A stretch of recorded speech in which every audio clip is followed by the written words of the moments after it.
सोचो, एक ऐसा देश जहां हर आदमी को अपना हक मिलना चाहिए और अगर कोई गलत काम करता हो तो उसको सजा। यही प्रिंसिपल है डेमोक्रेसी का और इसी प्रिंसिपल को इम्प्लीमेंट करने का सबसे बड़ा टूल है लिटिगेशन। ये वो लीगल प्रोसेस है जिसके थ्रू डिस्प्यूट्स या मतभेद कोर्ट्स के द्वारा सॉल्व किए जाते हैं। हमारे देश का legal system well structured litigation process provide कराता है जो गवर्न है कुछ स्पेशल स्टेटस के थ्रू। मतलब पहला है कॉन्स्टिट्यूशन ऑफ इंडिया जो सिटीजन्स को फंडामेंटल राइट्स को प्रोवाइड करवाता है। दूसरा है कोड ऑफ सिविल प्रोसीजर, ये कोड है 1908 का जो सिविल केसेस के प्रोसेस रेगुलेट करता है। और तीसरा है भारतीय नागरिक सुरक्षा संहिता, 2023 में ये लागू हुआ था जो क्रिमिनल केसेस का प्रोसेस अब रेगुलेट करता है। पहले क्या करता था, सीआरपीसी था, अब आ गया बीएनएसएस। और उसके बाद में भारतीय न्याय संहिता, ये क्या है, बीएनएस जो सब्सटेंसिव क्रिमिनल लॉ के लिए आईपीसी की जगह यूज होता है। अब लिटिगेशन का काम क्या है, लिटिगेशन का काम है सिटीजन्स के राइट्स की रक्षा करना, ड्यूटीज को इन्फॉर्मेंस कराना, सोसाइटी में लॉ एंड ऑर्डर मेंटेन करना। मतलब जब आपका लीगल राइट वायोलेट होता है या कोई आपके साथ गलत करता है तब आप कोर्ट के थ्रू जस्टिस सीख कर सकते हैं। ये पूरा प्रोसेस ही लिटिगेशन कहलाता है। अब आता है meaning and definition of litigation, इसको देखते हैं। तो इसके लिए मैं एक एग्जांपल लूंगा। मान लो दो पार्टीज है, दो लोग हैं, उनके बीच में कोई मतभेद हो गया।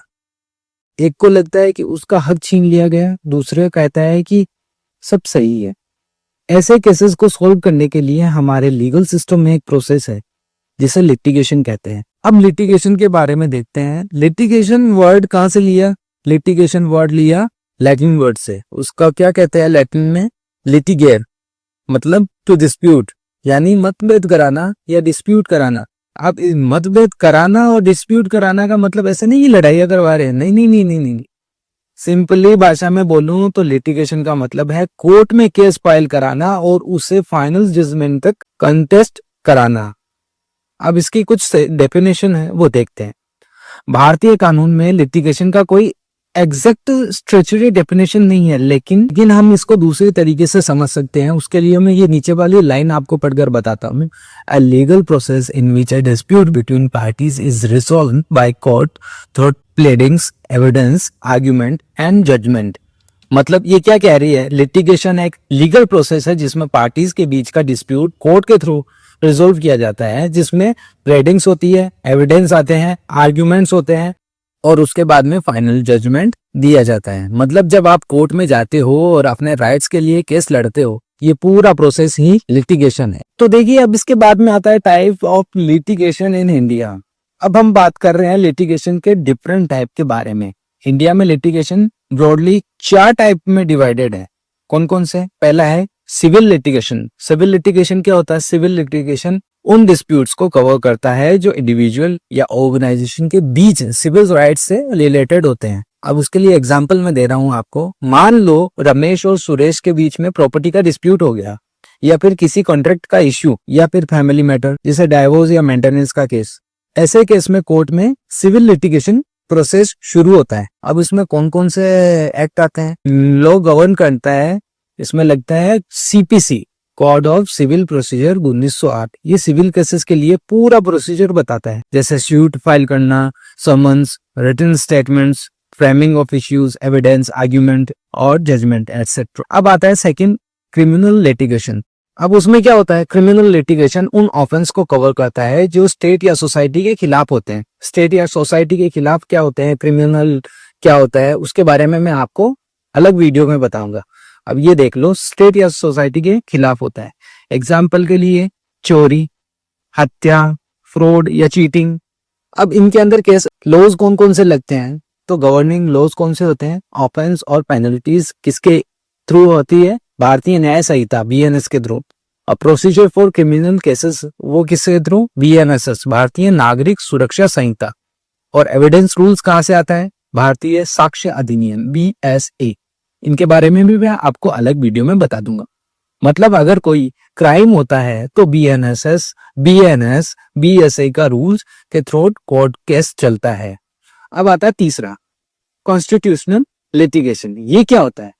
ये टाइप उन केसेस के लिए होता है जिसमें फंडामेंटल राइट्स इन्फोर्स करने की बात हो। एग्जाम्पल के लिए, अगर कोई आदमी के फंडामेंटल राइट्स वायोलेट हो रहे हैं, जैसे फ्रीडम ऑफ स्पीच या इक्वलिटी का राइट, और इसके अंदर क्या होता है, रेलेवेंट प्रोविजंस कौन कौन से होते हैं, आर्टिकल 32 और आर्टिकल 226। आर्टिकल 32 किस चीज का है, राइट टू कॉन्स्टिट्यूशनल रेमेडीज, और आर्टिकल 226 कौन सा है, right justification of high courts. इसके थ्रू सिटीजन डायरेक्टली या इनडायरेक्टली कोर्ट में अपने हक मांग सकते हैं। और चौथा आता है पब्लिक इंटरेस्ट लिटिगेशन, मतलब पीआईएल। पीआईएल का मकसद क्या होता है? पीआईएल का मकसद सिर्फ पर्सनल इंटरेस्ट नहीं है, बल्कि पब्लिक इंटरेस्ट का प्रोटेक्शन होता है। मान लो कोई रिवर पॉल्यूटेड है और गवर्नमेंट एक्शन नहीं ले रही, तो कोई सिटीजन या एनजीओ पीआईएल फाइल करके कोर्ट से एक्शन ले सकने की कोशिश कर सकता है। मतलब कोर्ट से कह सकता है कि गवर्नमेंट इस पर ध्यान नहीं दे रही और आप उन पर प्रेशर लगाओ ताकि वो इनको देखे, जैसे दिल्ली नदी। अब आगे आता है लीगल बेसिस क्या क्या है, आर्टिकल 32 आता है इसके अंदर और 226 आता है कॉन्स्टिट्यूशन ऑफ इंडिया का। इस तरह से पीआईएल सोसाइटी में जस्टिस को इंश्योर कराता है और लोगों के राइट्स को प्रोटेक्शन करने में हेल्प करता है। दोस्तों, ये थे इंडिया में टाइप ऑफ लिटिगेशन। कौन कौन से? पहला सिविल, दूसरा क्रिमिनल, तीसरा कॉन्स्टिट्यूशनल और चौथा पब्लिक इंटरेस्ट। अब हम बात करते हैं स्टेज ऑफ सिविल लिटिगेशन की। इसमें क्या होता है ये देखते हैं। मान लो रमेश और सुरेश के बीच प्रॉपर्टी का डिस्प्यूट हो गया। अब रमेश को अपना हक लेने के लिए कोर्ट में सिविल सूट फाइल करना पड़ेगा। तो उसके लिए क्या है, तो क्या करेगा वो? सबसे पहले करेगा सूट फाइल। तो सूट फाइल कैसे? सेक्शन 26 ऑफ सीपीसी के अकॉर्डिंग हर सूट प्लान की प्रेजेंटेशन के थ्रू इंस्टीट्यूट किया जाता है। यानी रमेश कोर्ट में अपना कंप्लेंट फॉर्मली फाइल करवाता है, जिसे क्लाइंट कहते हैं। अब सेकंड आता है issue of summon. Court suit receive करने के बाद डिपेंडेंट को समन इश्यू करता है। और तीसरा आता है रिटन स्टेटमेंट। डिफेंडेंट यानी सुरेश को अपनी तरफ से रिटन स्टेटमेंट फाइल करनी होती है। और चौथा होता है फ्रेमिंग ऑफ इश्यू, मतलब कोर्ट दोनों पार्टीज के आर्ग्यूमेंट्स और डॉक्यूमेंट देखकर इश्यू फ्रेम करता है। और पांचवा आता है एविडेंस। अब एविडेंस स्टेज शुरू होती है तो उसके अंदर सारे एविडेंस लिए जाते हैं। फिर उसके बाद में आर्ग्यूमेंट्स आता है, आर्ग्यूमेंट होते हैं। सातवां आता है लास्ट में जजमेंट और डिक्री। अब डिक्री क्या होती है? डिक्री होती है जो जजमेंट पास होता है उसको डिक्री कहते हैं। अब इसके बाद में आता है stage of criminal litigation, BNSS के थ्रू। अब इसको थोड़ा सा समझ लेते हैं। इसको भी मैं एग्जांपल के हिसाब से ही समझाऊंगा। मान लो रमेश के घर से चीज चोरी हो गई, कोई भी चीज चोरी हो गई, ये कोई सीरियस क्राइम हुआ है। अब स्टेट और सोसाइटी के खिलाफ केस चलना है और इस प्रोसीजर को क्रिमिनल लिटिगेशन कहते हैं। मतलब चोरी हुई है तो क्रिमिनल हो गया, तो क्रिमिनल लिटिगेशन चालू होती है। उसके अंदर सबसे पहले क्या होता है? सबसे पहले तो एफआईआर जमा करवाती है, एफआईआर लिखवाते हैं।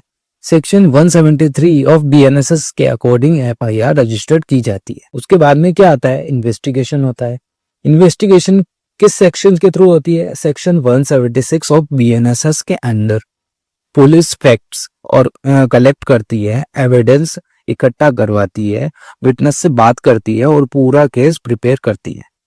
उसके बाद में पुलिस चार्जशीट देती है। इन्वेस्टिगेशन कंप्लीट होने के बाद में पुलिस कोर्ट में चार्जशीट फाइल करवाती है। उसके बाद में ट्रायल चलते हैं। सेक्शन 248 से 260 ऑफ बीएनएसएस के अंदर ट्रायल होते हैं। एविडेंस रिकॉर्ड करना होता है, विटनेस के स्टेटमेंट ले जाते हैं, आर्ग्यूमेंट सुनना होता है, एक्यूज को अपनी डिफेंस का मौका देना होता है। ये सारे के सारे ट्रायल्स के अंदर आते हैं और बाद में सब हो जाने के बाद में जजमेंट पास होता है। सो सेक्शन 392 बीएनएसएस के अकॉर्डिंग जज डिसाइड करते हैं कि अक्यूज्ड गिल्टी है या नहीं है और सुटेबल पनिशमेंट रेमेडी जो भी उसको मिलनी है वो दी जाती है। अब आता है मेन टॉपिक, मतलब role of advocates and importance of litigation. Litigation का इम्पोर्टेंस क्यों है और एडवोकेट्स के क्या रोल है उसके अंदर, तो इसको देखते हैं। उसको एग्जांपल से देखें तो मान लो रमेश ने अपना सिविल या क्रिमिनल केस कोर्ट में फाइल किया हुआ था। अब केस को कोर्ट में स्ट्रोंग बनाने और अपना हक जीतने के लिए जरूरी है कि एक एडवोकेट हो, और एक एडवोकेट होना बहुत जरूरी नहीं है, जरूरी ये है कि एडवोकेट अच्छा हो, अच्छा एडवोकेट। एडवोकेट का काम सिर्फ केस फाइल करना नहीं है, बल्कि क्लाइंट्स को रिप्रेजेंट करना होता है, प्लीडिंग और लीगल डॉक्यूमेंट ड्राफ्ट करना होता है, कोर्ट में आर्ग्यूमेंट करना होता है और कोर्ट के साथ मिलकर न्याय का एडमिनिस्ट्रेशन इंश्योर करना होता है। ये ड्यूटीज एडवोकेट एक्ट 1961 और bar council of India rule के अंदर गवर्न है। मतलब एडवोकेट केस के हर स्टेज में क्लाइंट और कोर्ट दोनों के लिए ब्रिज का काम करता है। अब आता है इंपोर्टेंस ऑफ लिटिगेशन। अब समझते हैं कि लिटिगेशन इतना इंपॉर्टेंट क्यों है, तो इसको 4 पॉइंटों में समझेंगे। तो पहला है प्रोटेक्ट लीगल राइट्स, मतलब लिटिगेशन इंश्योर करता है कि सिटीजन्स के राइट सेफ रहे। दूसरा आता है मेंटेन्स रूल ऑफ लॉ, ये सोसाइटी में लॉ का रिस्पेक्ट और ऑर्डर मेंटेन करता है। तीसरा आता है ensure justice and fairness, her party को फेयर हियरिंग और जस्टिस मिलता है। और चौथा होता है रिजोल्व डिस्प्यूट पीसफुली, वायलेंस या एक्स्ट्रा लीगल एक्शंस के बजाय लिटिगेशन लीगल और पीसफुल सॉल्यूशंस प्रोवाइड कराता है। इस तरह से लिटिगेशन और एडवोकेट्स दोनों मिलकर जस्टिस सिस्टम का बैकबोन बनते हैं। तो अब देखते हैं अल्टरनेटिव टू लिटिगेशन। दोस्तों, जैसे हमने देखा लिटिगेशन एक फॉर्मल और लीगल प्रोसीजर है, लेकिन कोर्ट में कभी कभी डिले और कॉम्प्लेक्स प्रोसीजर्स की वजह से जस्टिस लेने में प्रॉब्लम होती है। ये हम सब जानते हैं, कोर्ट का मतलब होता है 20-25 साल, सारी दुनिया को पता है। और ये कोई गलत बात नहीं है, ये बस एक कमजोरी है कोर्ट के अंदर, क्योंकि लोग केस लगा तो देते हैं बेचारे हक लेने के लिए या जजमेंट के लिए, लेकिन वो जजमेंट पास कब करेगा ये हमको भी नहीं पता होता। सोचते हैं कि 2 दिन में, 5 दिन में, 6 महीने में, लेकिन वो चला जाता है 6 साल कब हो जाता है पता ही नहीं। इसलिए अल्टरनेटिव मेथड्स भी एनकरेज किए जाते हैं जो फास्ट और पीसफुल डिस्प्यूट रेजोल्यूशन प्रोवाइड कराते हैं। कौन कौन से? आर्बिट्रेशन। आर्बिट्रेशन के बारे में मैं आपको अलग वीडियो में बताऊंगा, इसको बढ़िया से एक्सप्लेन करके बताऊंगा। आर्बिट्रेशन का मतलब होता है बीच बचाव करवाना। ये प्राइवेट डिस्प्यूट रेजोल्यूशन प्रोसेस है जिसमें पार्टीज अपने डिस्प्यूट को नेचुरल आर्बिट्रेशन के सामने रिजोल्व करवाते हैं। अब आर्बिट्रेशन आता कौन से एक्ट में है? आर्बिट्रेशन के लिए अलग एक्ट है, आर्बिट्रेशन एंड काउंसिलेशन एक्ट 1996। अब इसके बाद में क्या आता है? मीडिएशन। ये वॉलंटरी प्रोसेस है जिसमें एक मीडिएटर दोनों पार्टीज को सही सॉल्यूशन तक गाइड कराता है। पार्टीज खुद अपने एग्रीमेंट डिसाइड करती है और कोर्ट इन्वॉल्व नहीं होती। अब तीसरी आती है लोक अदालत। लोक अदालत का नाम आपने सुना होगा, नहीं सुना तो इसके बारे में भी मैं आपको अलग वीडियो में बताऊंगा। ये कोर्ट के बाहर एक फास्ट ट्रैक फोरम है जहां डिस्प्यूट को जल्दी से जल्दी निपटाने की कोशिश करी जाती है। इसके लिए भी अलग एक्ट है, वो क्या है? Legal services authorities act 1987। इन अल्टरनेटिव से टाइम, कॉस्ट और प्रोसीजरल बर्डन दोनों तीनों कम होते हैं। अब प्रॉब्लम इन लिटिगेशन, अब देखते हैं प्रॉब्लम्स क्या क्या है। लेकिन दोस्तों लिटिगेशन सिस्टम में भी कुछ प्रॉब्लम्स है, कैसे देखते हैं। सबसे पहला है डिले इन जस्टिस। बात तो सही है, कोर्ट के अंदर मैंने आपको बताया 6 महीने के 6 साल कब हो जाते हैं पता ही नहीं चलता, तो डिले इन जस्टिस है, कोर्ट केस लंबा पेंडिंग रहता है।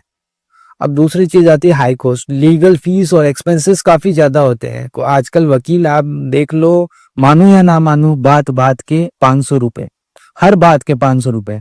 आज अगर आप कंसल्टेंसी लेने भी जाओगे ना, तो एक वकील अगर 500 रुपए नहीं मांगेगा तो वो कोई वकील नहीं है, ऐसे ही उनकी सोच है। अब उसके बाद में आता है पेंडिंग केसेस। बहुत सारे कोर्ट के अंदर केसेस पड़े हैं 1986 के या 1910 के, 1920 के, बहुत सारे आपके शहरों में भी मिल जाएंगे कोर्ट के अंदर। इतने पुराने केसेस जो अभी तक चल रहे हैं, वो भी जजमेंट के लिए बैठे हैं बेचारे। तो हमारा केस, हम डर जाते हैं कि आज अगर हम केस लगाएंगे तो कितने दिन में फैसले आएंगे या कितने साल लगेंगे, या शायद 10 को लग जाए। उसके बाद में आता है प्रोसीजरल कॉम्प्लेक्सिटी, मतलब लीगल प्रोसीजर कॉम्प्लिकेटेड है जो कॉमन सिटीजन के लिए समझना बहुत मुश्किल होता है, इसीलिए तो एडवोकेट करता है, वरना खुद ही वकील बन जाएंगे ना। ये चैलेंजेस लिटिगेशन को स्लो और कॉस्टली बना देते हैं, लेकिन रिफॉर्म और अल्टरनेटिव मेथड इन इश्यू को एड्रेस करता है। तो यही कुछ प्रॉब्लम्स है लिटिगेशंस के अंदर। अब आते हैं कंक्लूजन पर, मतलब लास्ट टॉपिक। तो दोस्तों लिटिगेशन इंडिया का बैकबोन है, ये तो माननी पड़ेगी। ये इंश्योर क्या क्या करता है? जस्टिस और इक्वलिटी, राइट की प्रोटेक्शन करता है और सोसाइटी में रूल ऑफ लॉ का मेंटेनेंस करता है। हाँ, डिले और बैकग्राउंड जैसे प्रॉब्लम होते हैं, लेकिन रिफॉर्म और अल्टरनेटिव डिस्प्यूट रिजोल्यूशन मैकेनिज्म जैसे आर्बिट्रेशन, मीडिएशन, लोक अदालत से जस्टिस तक एक्सेस इंप्रूव हो रहा है, धीरे धीरे हो रहा है। एक स्ट्रॉन्ग लिटिगेशन सिस्टम ही डेमोक्रेटिक सोसाइटी के लिए एसेंशियल है, जहां लो सबके लिए इक्वल हो और राइट प्रोटेक्ट हो। तो इसीलिए लिटिगेशन बहुत जरूरी है। और मेन चीज है एडवोकेसी। एडवोकेट्स के भी कुछ रूल्स होते हैं, उनकी भी कुछ लिमिटेशंस होती है, और वो एडवोकेट नहीं है जो केवल अपना भला सोचे, ना कि अपने क्लाइंट का। तो यही था आज का टॉपिक लिटिगेशन का।